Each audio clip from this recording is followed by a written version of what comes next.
죄송합니다.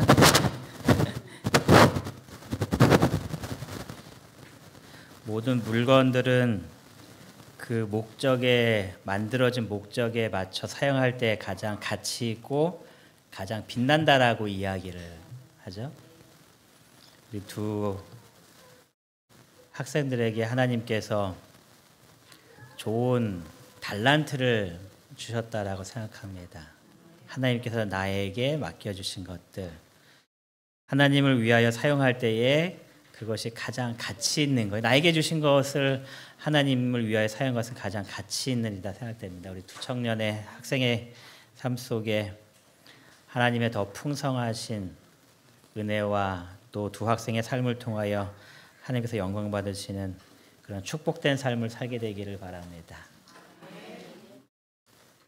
오늘 제목은 흑암 가운데 빛나는 밝은 빛이라는 제목으로 다니엘 6장에 있는 말씀을 좀 살피겠습니다. 오늘과 다음 시간을 통하여서 6장을 좀 더 이야기를 좀 하려고 합니다. 먼저 다 같이 다니엘 6장 10절에 있는 말씀을 같이 찾아서 봉독하도록 하겠습니다. 다니엘 6장 10절입니다. 우리 찾으신 다음에 한 목소리로 같이 읽도록 하겠습니다. 다니엘서 6장 10절입니다.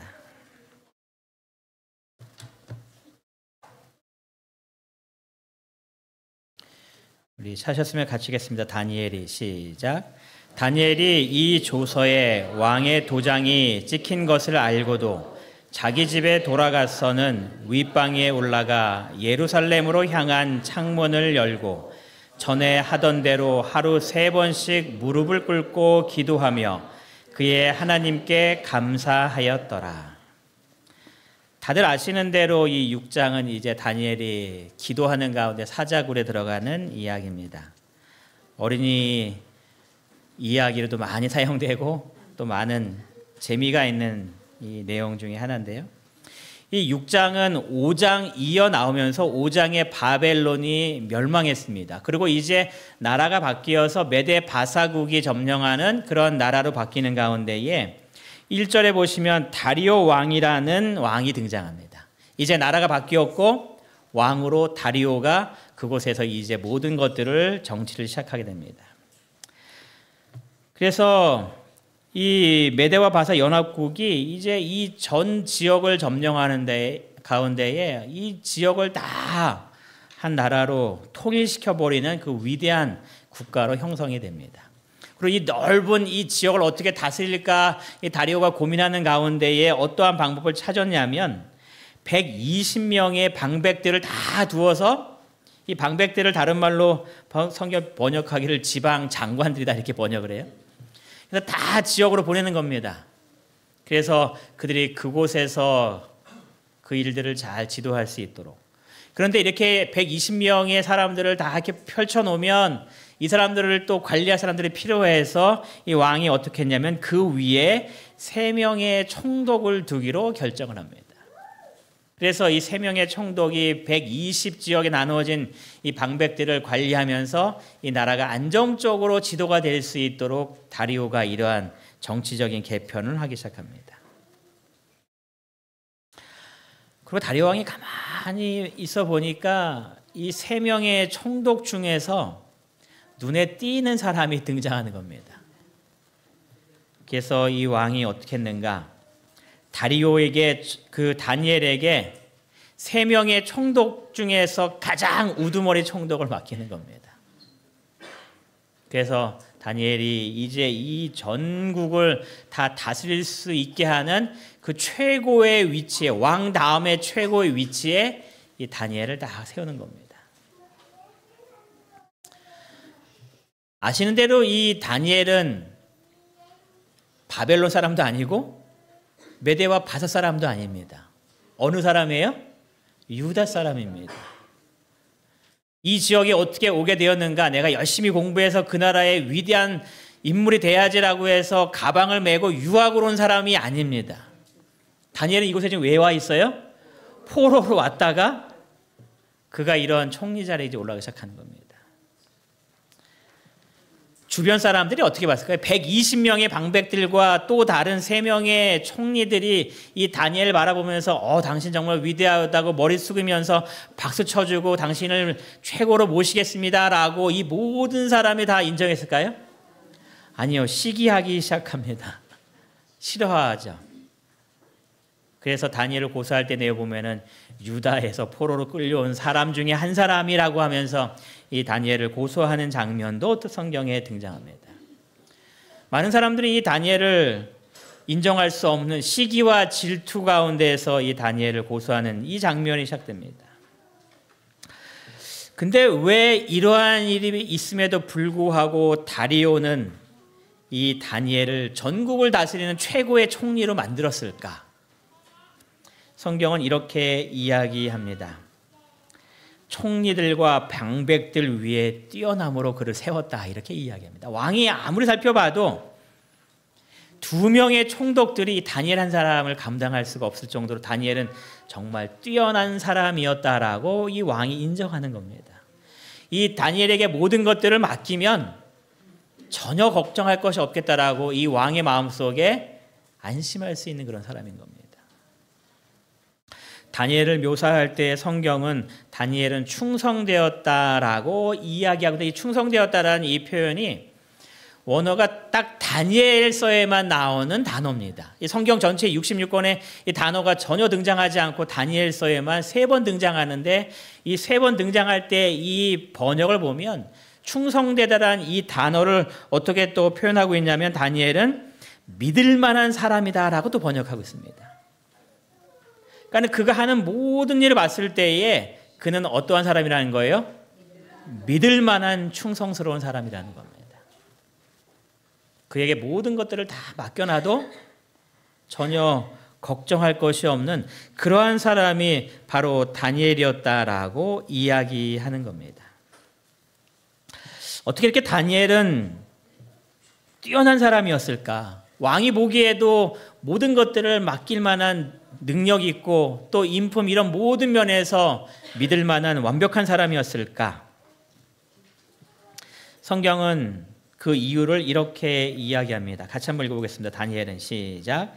다니엘은 마음이 민첩하여 총리들과 고관들 위에 뛰어남으로. 뛰어남의 이유에 대해서 성경은 말하기를 다니엘은 뭐래요? 마음이 민첩한 사람이었다라고 말합니다. 마음이 민첩한 사람이었다. 마음이 민첩하다라는 말이 무슨 뜻일까? 원어는 이렇게 이야기합니다. 마음이라는 단어를 이야기하면서 이 마음이라는 단어를 영이라고 이야기합니다. 영이 임한 사람 할 때 그 영. 그리고 이 민첩하다라는 뜻은 탁월하다, 비범하다, 뛰어나다라는 뜻으로 해석이 되는 단어입니다. 그래서 한글 킹 제임스 버전에서 이것을 어떻게 번역하고 있냐면은 탁월한 영이 있음으로라고 번역합니다. 마음이 민첩한 사람은 내가 재빠르다, 무언가를 아주 지혜롭게 잘 처리할 수 있는 그런 사람이다라고 묘사하는 것이 아니라 탁월한, 비범한, 뛰어난 영을 갖고 있는 사람이다라고 번역한 겁니다. 그거를 우리나라 말로 번역할 때는 마음이 민첩하고 뭔가 행동이 재빠른 그런 사람으로 얘기하고 있지만 원어상으로 얘기하는 것은 뛰어난 영을 가지고 있는 그런 사람이다라는 그런 표현입니다. 이런 표현을 다니엘은 처음 받은 것이 아니라 여러분들이 성경을 쭉 읽었을 때에 우리가 지난 시간에 뭐라고 들었냐면 그의 안에는 거룩한 신들의 영이 있는 사람이었다라고 왕이 고백하는 이야기를 봤었습니다. 이 민첩하다라는 이야기는 탁월한 영이 있다라는 이야기고 그 말은 하나님의 영이 임한 사람이었다라는 그런 뜻인 겁니다. 다니엘은 왜 그렇게 충성스럽고 믿을만하고 뛰어난 사람이었는가? 항상 그에게는 하나님의 영이 임하고 있었기 때문이다라고 성경이 이야기하는 겁니다. 어떠한 사람이 정말 가장 뛰어난 사람이고 믿을만한 사람이고 훌륭한 사람인지를 이 말씀을 통하여 우리가 분명히 이해하게 되시기를 바랍니다. 공부를 많이 했다가 뛰어난 사람이 아니라는 겁니다. 재능이 많다고 뛰어난 사람이 아니라는 겁니다. 가장 뛰어나고 민첩한 사람은 어떤 사람이라는 거예요? 하나님의 영이 함께하고 있는 사람이다라고 말하는 겁니다. 그래서 왕이 믿을 만한 겁니다. 이 모든 것들을 다 맡겨놔도 하나도 걱정이 없을 만한 만큼 믿을 만한 사람이 다니엘이었는데 그 이유는 하나님의 영이 함께하는 그런 귀한 사람이었다라는 겁니다. 선지자 왕에는 그래서 이렇게 이야기합니다. 바벨론과 메데바사 나라의 정치가로서 다니엘이 당한 경험은 사업가란 반드시 기획을 잘하는 정략가이어야 하는 것이 아니라 어떤 사람이라고요? 매 발걸음마다 하나님의 가르침을 받는 사람이라는 겁니다.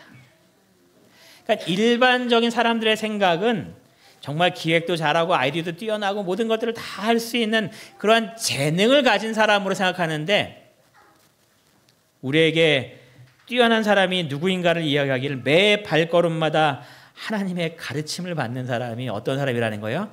가장 뛰어난 사람이라는 겁니다. 하나님께서 인도하시는 대로 항상 따라갈 수 있는 사람, 하나님께서 모든 방향을 안내해 주고 있는 그러한 사람. 여러분의 삶이 또 우리들의 자녀들의 삶이 다니엘처럼 마음이 민첩한 뛰어난 영이 함께하는 그런 사람이 되기를 간절히 바랍니다. 여러분, 이때의 다니엘의 나이가 몇 살쯤 되었을까요? 가장 뛰어난 총리직에 지금 다니엘을 맡긴 겁니다. 너한테 모든 것들을 다 맡길 테니 네가 알아서 해라 할 정도로 이 다니엘을 지금 높여준 겁니다. 다니엘이 몇 살쯤 되었을까요? 아주 민첩하다고 분명히 얘기했거든요. 몇 살이었을까요? 네? 이유백 집사님 몇 살쯤 되면 민첩할까요? 그렇죠. 젊었을수록 더 민첩하겠죠. 이때 다니엘의 나이가 몇 살이냐면 나중에 이게 도표를 보여드리겠지만 85세가 넘은 나이였습니다. 김보영 집사님 연세가 어떻게 되죠? 다니엘보다 젊으시단 말이에요.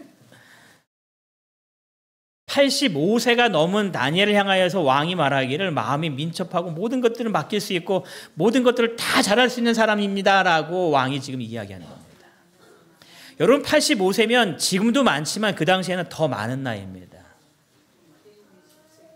정말 이제 모든 것들을 정리하고 쉬어야 하는 그런 나이가 됐을지 모르겠지만 왕의 눈에는 가장 뛰어나고 가장 일을 잘할 수 있고 가장 완벽하고 부족함이 없는 그런 사람이었다는 겁니다. 여러분, 어떻게 다니엘이 이런 사람이 될 수 있었어요? 이유는 단 하나였습니다. 하나님의 영이 함께했기 때문이라는 겁니다. 이런 다니엘과 같은 경험을 한 사람이 성경에 다니엘만 등장하는 것이 아닙니다. 우리가 가장 이 나이를 통해서 떠오른 사람이 누군가 하면 갈렙이라는 사람이 떠오릅니다. 여호수아 14장 11절과 12절에 이렇게 갈렙이 이야기합니다. 이제 가나안 땅을 배분시킬 때에 갈렙이 여호수아에게 뭐라고 이야기하는가? 모세가 나를 보내던 날과 같이 오늘도 내가 여전히 뭐가 돼요? 강건하니 내 힘이 그때나 지금이나 같습니다. 이렇게 고백합니다. 여러분, 모세가 나를 보내던 날이라는 것이 지금으로부터 몇 년 전 이야기일까요? 몇십 년 전 이야기일까요? 지금 모세가 그래 이렇게 갈렙을 그쪽 땅을 차지해야 되라고 말한 것이 몇 년이 지났을까요? 광야에서 몇 년 방황했나요? 40년 전 이야기 좀 하는 겁니다. 그때에 모세가 나에게 이야기할 때에 이 갈렙의 나이가 몇 살이었는가? 45세였습니다. 그럼 지금 이 갈렙이 여호수아한테 그때에 나에게 주기로 약속한 그 땅을 나에게 달라고 말하면서 내가 지금 이 모습은 여전히 강건하고 내 힘이 그때나 지금이라고 동일하기 때문에 전혀 문제 없습니다 말하는 나이가 지금 85세라는 이야기입니다. 그가 어떻게 이러한 이야기를 할 수 있었는가? 12절에 말하기를 그날에 여호와께서 말씀하신 이 산지를 지금 내게 주소로 말하고 있는데, 이 산지라는 것은 가장 평평하고 가장 모든 것들이 풍요롭고 점령하기 가장 쉽고 모든 것들이 다 갖춰진 그런 땅을 이야기하는 것이 아니었습니다. 그가 이렇게 말하죠. 당신도 그날에 들으셨거니와 그곳에는 어떠한 사람이 있다고요? 아낙 사람이 있고. 정탐꾼들이 도망쳤던 이유가 뭐 때문에 야 거기 못 들어 이렇게 얘기했어요? 아낙 자손 때문에 그랬습니다. 그 앞에 서 있으니까 우리가 마치 무엇과 같다고 얘기해요? 메뚜기같이 아주 연약해 보이더라. 그런데 그곳에는 아낙 사람이 있고 그 성읍들은 크고 견고하다라고 고백합니다. 결코 점령하기 쉬운 땅이 아니라 다 거부할 만한 그런 어려운 땅이라는 겁니다. 그런데 그가 그렇게 달라고 하는 이유가 뭐냐? 여호와께서 나와 함께 하시면, 내가 여호와께서 말씀하신 대로 그들을 쫓아냅니다라고 지금 이야기하는 거예요. 몇 살의 나이예요? 85세의 고령에. 다니엘보다 한참 전이니까 그날에 85세면 정말 노인인 겁니다. 이 사람들이 공통적으로 이렇게 얘기할 수 있었던 유일한 이유는 단 한 가지였다는 겁니다. 뭐가 임하는 거예요? 여호와께서 함께 하시는, 여호와의 영이 임하는 사람이라는 겁니다. 여러분, 자녀 키울 때에 우리 자녀들의 삶 속에 하나님의 영이 임하는 사람으로 자라기를 기도하시기 바랍니다. 왜냐하면 그것이 가장 큰 축복이기 때문에 그렇습니다. 내 삶 속에 언제나 하나님의 영이 임하셔서 하나님께서 인도하신 대로 따라갈 수 있는 사람이 되기 위하여 날마다 기도하시기 바랍니다. 그것이 가장 탁월해질 수 있는 유일한 방법이라는 것을 꼭 기억하게 되시기를 간절히 바랍니다. 다니엘 6장 28절에 이렇게 이야기합니다. 다니엘이 다리오 왕의 시대와 바사 사람 고레 왕의 시대에 뭐 했대요? 형통하였더라. 지금 바벨론이 멸망했습니다. 그 다음에 다리오가 왕이 되었습니다. 다리오가 죽은 이후에 그 다음에 고레스가 왕이 되었습니다. 이렇게 왕들이 계속 지나가고 나라가 바뀌는 시간 동안에도 누구는 형통했다라는 거예요? 다니엘은. 다니엘이 어떻게 이렇게 큰 형통함, 뛰어남을 갖게 되었는가? 선지자왕은 이렇게 말하는데요. 같이 한번 읽겠습니다. 시작. 하늘의 요구를 엄격하게 순종하면 영적 축복은 물론 현세적 축복도 받게 된다. 하늘의 요구를 어떻게 하래요? 엄격하게 순종하라고 이야기합니다. 다니엘은 그런 사람이었다는 겁니다. 하나님께서 내게 요구하시는 그 말씀을 엄격하게 순종하며 사는 그러한 사람이었다는 겁니다. 젊었을 때부터 그는 그러한 삶을 살았습니다. 다니엘 1장에 나오는 이야기 다 아시죠? 그런 믿음으로 그가 쭉 살아온 겁니다. 그래서 85세의 노령이 되었지만 하나님께서 그 사람에게 모든 축복을 다 내려주시니 주위에 있는 사람들이 다니엘을 바라볼 때 그는 정말 탁월하고 위대한 사람일 수밖에 없었다라는 겁니다. 우리의 삶 속에 하늘의 요구를 엄격하게 순종하는 믿음의 삶을 살게 되시기를 간절히 바랍니다. 그래서 많은 축복을 다니엘이 받습니다. 근데 축복 속에서는 항상 주변에 뭐가 나타나는 거예요? 시기와 질투가 나타납니다. 우리가 믿음으로 살고 있다고 해서, 믿음으로 잘 성장하고 믿음으로 큰 축복 속에 있다고 해서 시기와 질투가 없어지는 것은 분명히 아닙니다. 언제나 시기와 질투는 우리 가운데 있게 되는데요. 다니엘을 시기하는 사람들이 이제 다니엘을 어떻게 하면 그 자리에서 끌어낼까 이제 막 고민하기 시작하는 거죠. 그러면서 다니엘의 삶을 다 이제 하나 찾아보는 겁니다. 사람에 대해서 이렇게 이야기하죠. 털어서 뭔지 아는 사람이 있어요? 없어요? 없다. 그러니까 다니엘을 막 터는 겁니다. 이렇게 털어보고 저렇게 털어보고 막 다 털어보는데 흠이 있어요? 없어요? 아무 허물도 찾지를 못하는 완벽한 사람인 겁니다. 어떻게 하면 다니엘을 이 지위에서 쫓아낼 수 있을까? 어떻게 하면 올무의 그를 가둘 수 있을까 고민하는 가운데 그들이 이렇게 결론을 내립니다. 그들이 이르되 이 다니엘은 그 하나님의 율법에서 근거를 찾지 못하면 그를 고발할 수 없을 거다. 유일한 방법이 있는데 뭐라는 거예요? 하나님의 말씀대로 순종하는 신앙을 가지고 시험을 걸자. 여러분, 이 고관들과 총리들 다 살펴보니까 다니엘은 종교 생활 외에는 문제 삼을 것이 하나도 없는 겁니다. 종교적인 문제를 건들지 않으면 잡힐 것이 없는 이런 사람이었다는 겁니다. 여러분, 이러한 고관들의 이야기를 하나님께서 들으시고 그 마음이 어땠을까요? 여러분의 자녀들이 주변 사람들한테 야, 정말 그 사람은 정말 아주 성실하게 살고 정말 아주 훌륭하고 모든 것들을 정말 하나도 문제가 없고, 그런 이야기를 부모님의 입장에서 들었을 때 기분이 어떠신가요? 기분이 나쁘신가요? 기분이 좋잖아요. 우리 자녀가 외부에 나가서 사람들에게 칭찬받는 이야기를 들으면 부모님들의 마음이 흐뭇하고 기분 좋고 그래 하면서 미소가 넘칠 거란 말이에요. 지금 하나님의 마음이 똑같은 마음인 겁니다. 다니엘을 고소하려고 했던 사람들이 다 뭐라고 고백하는 거예요? 다니엘은 흠이 하나도 없어. 하나님 말씀도 정말 충직하게 아주 충성스럽게 섬기는 사람이야.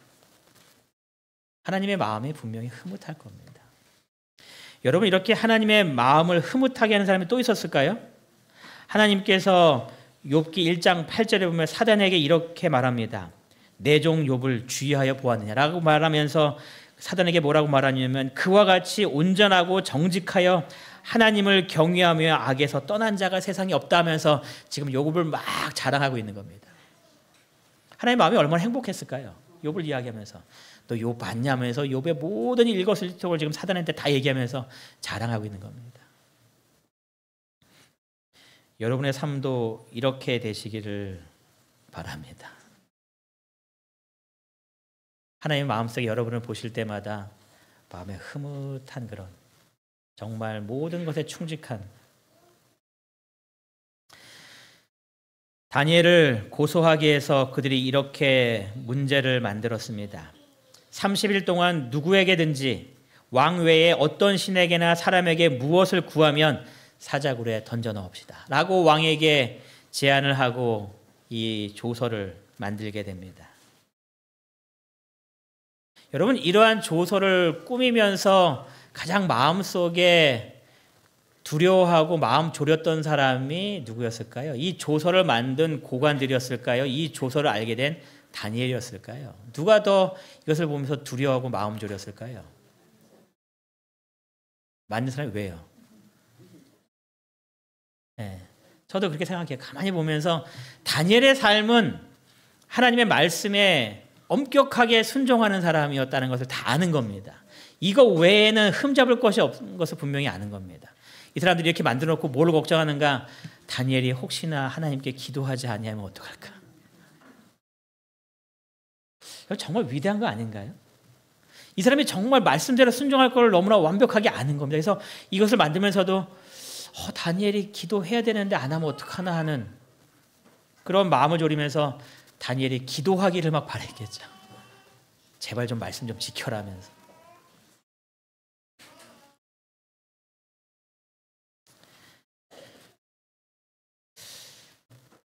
다니엘의 모습이 어땠는가? 다니엘 6장 10절에 이렇게 이야기합니다. 다니엘이 이 조서에 왕의 도장이 찍힌 것을 뭐예요? 알고도 이제 알게 되었습니다. 도장을 찍었습니다. 이제 이 금령이 반포가 된 겁니다. 30일 동안 어느 누구에게도 기도할 수 없습니다.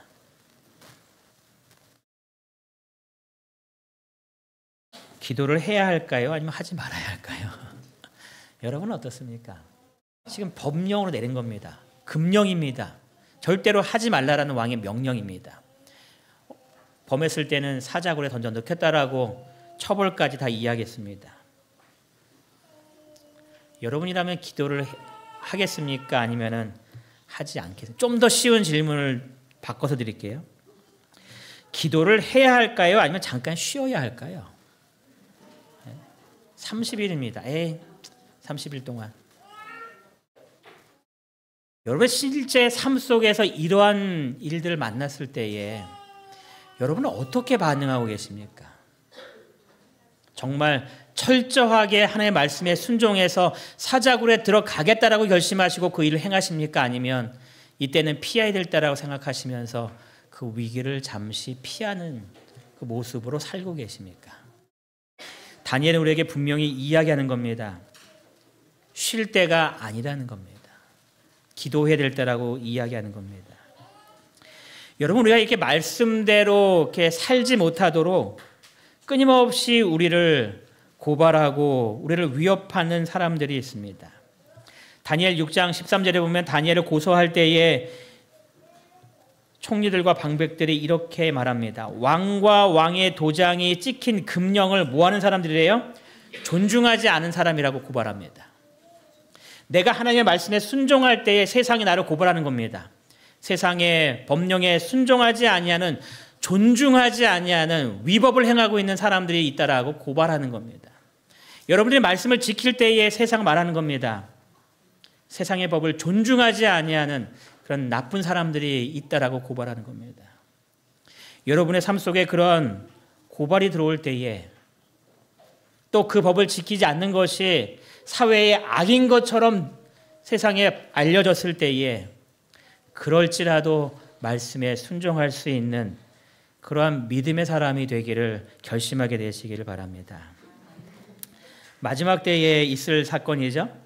계시록 13장 15절에 이렇게 말합니다. 짐승의 우상에게 경배하지 아니하는 자는 몇이든 다 죽이게 하더라라는 금령이 내립니다. 다니엘 시대에 내렸던 것과 똑같은 법령이 내리는 겁니다.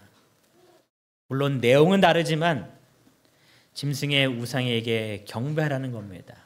안 하면 숫자와 상관없다는 말입니다. 몇이든 다 죽이게 하겠다라는 금령이 내리는 겁니다. 여러분, 이러한 명령이 내렸을 때에 짐승의 우상에게 경배를 해야 할까요? 하지 말아야 할까요? 다니엘에게 있었던 똑같은 일들을 우리가 맞이하게 될 때에 여러분은 경배하겠습니까? 아니면 경배하지 않으시겠습니까?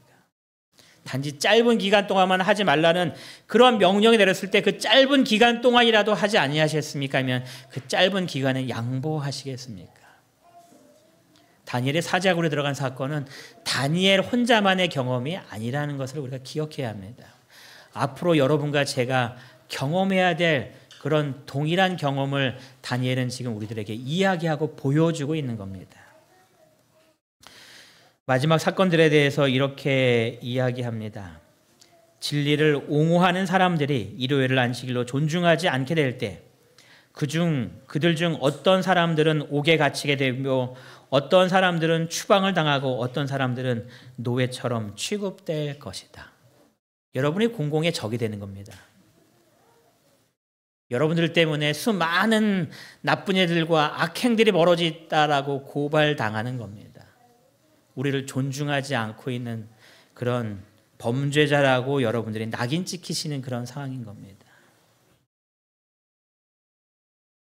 그럴 때에 믿음으로 서게 되는 그런 귀한 경험이 다니엘과 같은 경험을 할 수 있도록 지금부터 믿음으로 잘 무장되시기를 바랍니다. 다니엘에 대해서 이렇게 말합니다. 그는 자신의 행동을 감추려고 노력하지 아니하였다. 그는 그가 하나님께 충성하는 결과가 어떻게 될지를 잘 알고 있었으면서도 동요하지 아니하였다. 여러분, 우리가 하나님께 충성하는 결과가 많은 축복으로 이어진다면 하나님께 충성하는 것이 쉬울까요? 어려울까요? 너무나 쉽죠, 그렇죠? 내가 이만큼 충성하니까 이만큼 복이 오니 더 충성해야지 하는 거 분명히 결심할 겁니다. 근데 여러분, 여기에 다니엘은 하나님께 충성한 결과가 뭐라는 거예요? 모든 것을 포기해야 된다는 겁니다. 내가 가지고 있는 모든 것들을 다 빼앗긴다는 겁니다. 내가 이 세상에서 행복하게 살 수 있는 모든 것들을 다 놓치게 된다는 겁니다. 남들처럼 높은 지위에 올라갈 수 없다는 겁니다. 부귀영화도 갖출 수 없다는 겁니다. 여러분, 그러한 결과를 알면서도 동요하지 않게 되시기를 바랍니다.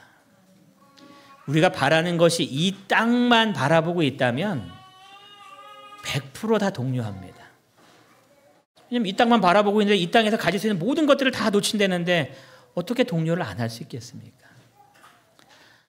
하늘을 바라보시고 하나님께서 나를 위하여 준비하신 저 하늘의 유업만을 바라보시는 가운데에 충성의 결과가 이 땅에서의 고난과 핍박과 어려움이라 할지라도 동요하지 않고 주님께 충성할 수 있는 믿음의 식구들 되시기를 간절히 바랍니다.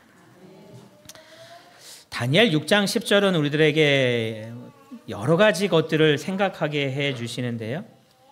도장에 찍힌 것을 알았습니다. 그럼 이제 그 다음에 어떤 행동을 하면 좋을까? 이 다니엘 6장 10절을 보면서 우리 눈에 띄는 여러 가지 표현들이 있는데 그 표현이 뭐냐면 창문을 열고 전에 하던 대로 하루 3번씩 무릎을 꿇고 기도했다라는 내용입니다. 그러니까 전에 하던 대로 창문도 열어놓고 전에 하던 대로 무릎도 꿇고 뭐 하는 거예요? 하나님께 기도하고 있는 겁니다. 그것도 몇 번씩이요? 하루에 3번씩. 이 하루에 3번씩 기도하는 것은 유대인들의 어떠한 기도의 습관이었습니다. 그들이 기도하는 것이 언제 등장하면은 제3시, 제6시, 제9시에 항상 기도했다라고 이야기합니다. 성경에 제 몇 시 하면은 거기다가 6을 더하면 현재 시간이라고 얘기해요. 그러니까는 9시, 12시, 몇 시죠? 3시가 되면 이들은 항상 기도한 겁니다. 이들은 기도의 습관으로서 이렇게 항상 기도하는 겁니다. 그래서 이러한 성경에 나와 있는 내용 중에 하나가 뭐냐면 사도행전 3장에 베드로와 요한이 성전에 올라가다가 안진뱅이를 만나잖아요. 그 장면을 기록하면서 제9시 어떠한 시간이요? 기도 시간에 이렇게 이야기합니다. 그러니까 기도하기 위해서 성전에 올라간 겁니다. 그래서 유대인들에게는 제3시와 제6시와 제9시는 기도하는 시간이었습니다. 한 번도 빼놓지 않고 다니엘은 이 시간이 되면 예루살렘을 향하여 창문을 열고 무릎을 꿇고 기도하는 겁니다. 밖에서도 보였을까요? 밖에서도 보인다. 왜냐하면 성경 보다 보면 사람들이 이 다니엘의 집이 쫙 모였습니다. 다니엘이 기도하나 안 하나 그냥 곳곳에 숨어서 다니엘만 지금 쳐다보고 있는 겁니다. 그 말은 이 안에가 훤히 다 보인다는 이야기입니다. 여러분 이 말을 읽으면서 어떻게 생각할 수 있냐면 다니엘이 좀 더 지혜로웠으면 좋았을 것을 전에 하던 대로 하지 말고 그렇죠? 창문을 어떻게 하면 좋을까요? 창문을 닫고 또 하루에 3번씩 하던 것을 시간을 좀 바꾸고 무릎을 꿇고 꼭 기도해야 되냐?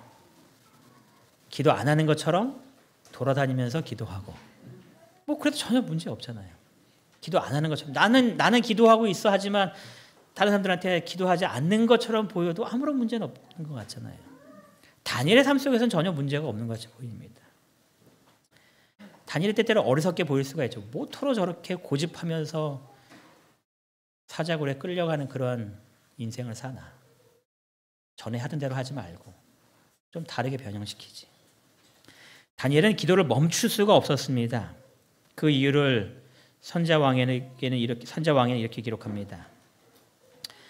다니엘은 그 금령을 만드는 그들의 악의에 찬 의도를 재빠르게 알았으나 조금 더 그의 행동을 바꾸지 아니하였다. 그에게 기도가 가장 필요되는 지금에 왜 그가 기도하기를 멈출 것인가? 차라리 그는 생명 그 자체를 버릴지언정 하나님의 도우심에 대한 그의 소망을 버리고자 하지 아니하였다. 이 다니엘이 기도하지 않는 것처럼 사람들에게 보여주고 싶지 않았습니다. 또한 기도를 안 할 수가 없었습니다. 왜냐하면 지금 이때는 기도가 가장 필요한 시기였다라고 다니엘이 알고 있었습니다. 여러분 다니엘 6장과 다니엘 9장은 같은 시대의 이야기입니다. 다니엘 9장은 이렇게 시작했습니다. 메대 족속 아하수로의 아들 다리오가 갈대아 나라의 왕으로 세움을 받던 첫 해에 곧 그 통치 원년에 나 다니엘이 책을 통하여 그가 하나님의 말씀을 쭉 찾아서 읽는 겁니다. 여호와의 말씀으로 선지자 예레미야에게 알려주신 그 연수를 깨달았나니 곧 예루살렘의 황폐함이 어떻게 된다고요? 70년 만에 그치리라 하신 것이라. 그가 하나님의 말씀을 쭉 묵상하고 연구하고 하는 가운데서 예레미야서에 있는 놀라운 하나님의 예언을 발견합니다. 예루살렘의 황폐함이 70년을 마칠 것이다. 그래서 그가 3절에 보면 금식하고 베옷을 입고 재를 뒤집어 쓰고 주 하나님께 기도하고 간구하기를 그가 결심하고 그가 이때부터 끊임없이 전에 하던 대로 하루에 3번씩 예루살렘을 향하여 열린 창을 향하여 무릎을 꿇고 기도하는 다니엘의 모습이 등장하는 겁니다.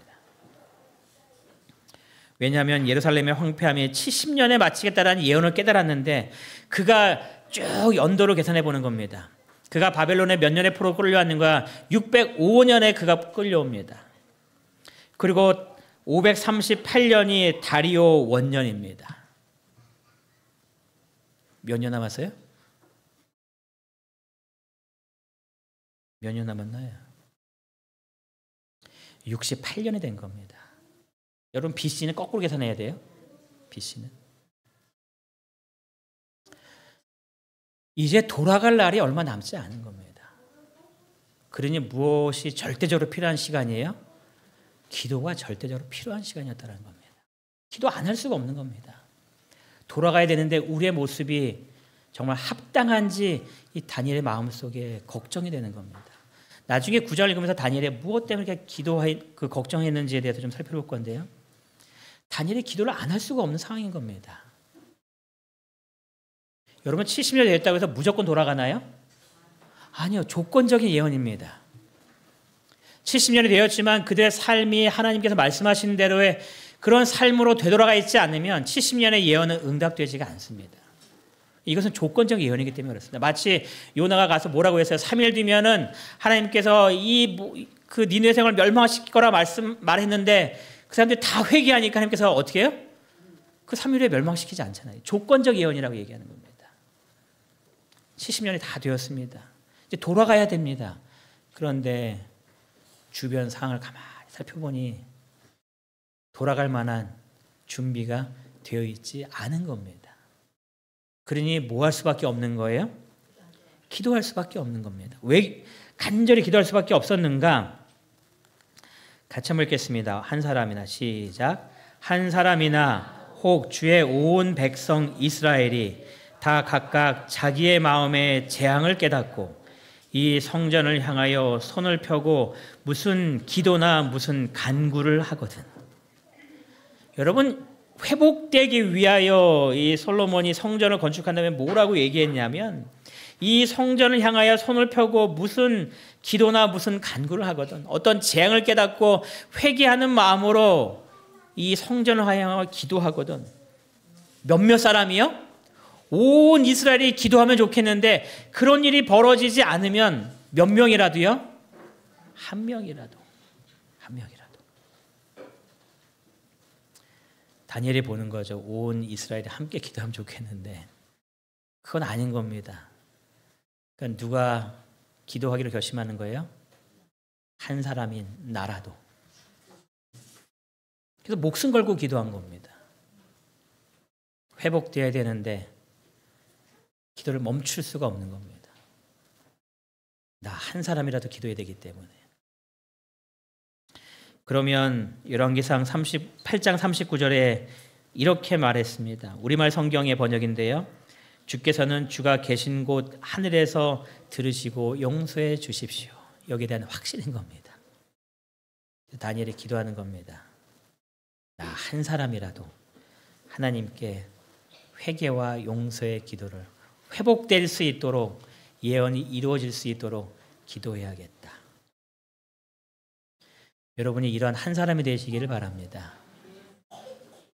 말씀을 깨닫고 말씀대로 이루어지기 위해서 모든 사람이 함께 기도하면 좋지만 기도할 사람이 없다면 나 한 사람이라도 기도하겠다고 결심하셔서 다니엘을 통하여 이루어진 하나님의 영광의 능력들이 여러분의 삶과 여러분들의 가정에 이루어지게 되기를 바랍니다.